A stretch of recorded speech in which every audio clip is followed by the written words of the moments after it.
Dear Shambra, we talked about it the other night on our radio program. We talked about this issue of trust. And it's very, very important to understand where you are. You don't have to assign it a number, but do you really trust yourself implicitly? Do you trust your body? Do you trust your choices? Do you trust your decisions? Do you trust spirit? Do you trust life? Do you trust living in this world right now that's filled with a lot of chaos? Do you trust absolutely being yourself without abandon? Standing up in front of a group and singing, doing something outrageous. Do you trust that this whole part of your journey that you're in right now, called your spiritual enlightenment awakening, is real? Or is it just more junk? You see, so I bring this point up and I kind of push on it to irritate it. Where are you with trust in yourself? Because it's going to be hard to go forward, or let's say expand much more, if you don't at least understand your level of trust. Now, it's not even that you have to trust yourself 100%, but it's about understanding why you don't trust parts of yourself. Talked the other night about, well, let me give an example.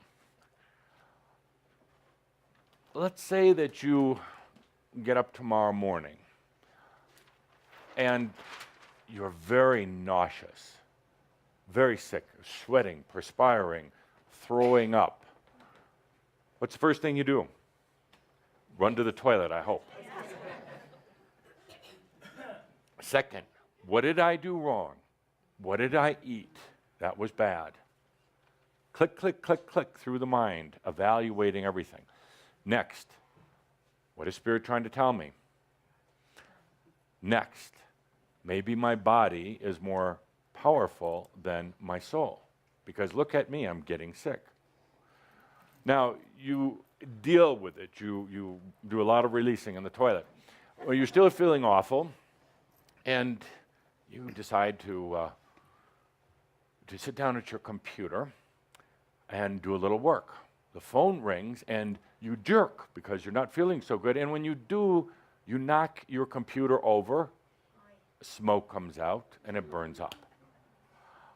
Oh no, this is going to be one of those days, you say to yourself. Why is my energy off? What am I doing wrong? Why is this happening to me? Am I being attacked by spooks, alien beings? Maybe there's an evil energy lurking somewhere in my house. I know I should have called somebody to do feng shui to get out the evil energy, and now they're taking over. So you deal with it, you put out the fire, you realize that you are without computer. So you decide to hop in the car, and you know what's going to happen next. To go down to the computer store. And while you're driving down the street, thinking about your so far miserable day, car accident. Nobody gets hurt, but your car is now smoking. Looks kind of like your computer with wheels. It's totaled. It's totaled.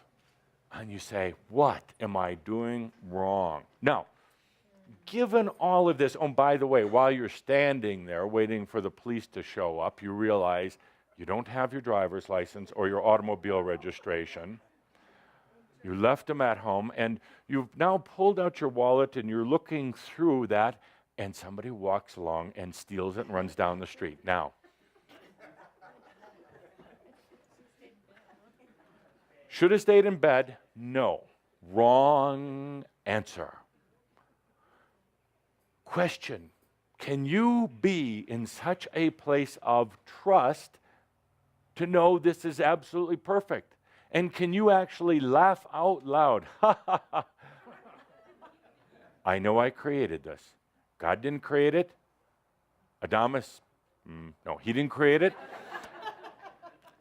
The evil spirits didn't create it. I created it. Can you be at that level of trust and say, damn, this is fun? Or at least I know it's going to evolve from this point forward. That's trust. That's trust. Like a few other scenarios while the police are coming. Oh, I won't go there. So that's trust.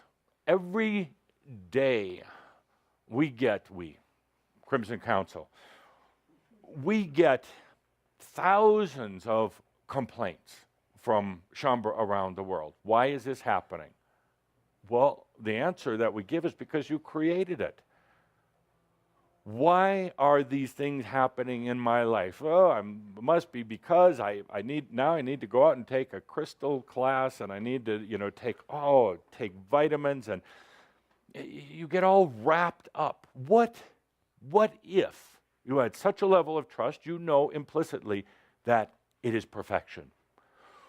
What if all of these things that have happened to you today, and when you call for a taxi now to take you home, you meet somebody, perhaps a taxi driver, perhaps somebody else. Meet somebody that brings such gifts into your life. Maybe money, maybe love, friendship, teachings, whatever. Maybe all of these things that happened were part of the setup of you and what you would call your soul self, which your soul self really doesn't care about all the human incidentals. It wants to be with you. It will, and you've called out for it. And when you did, that brought about a dynamic that's unstoppable, and it's going to happen. And thank God that there's wisdom in your soul that's going to now.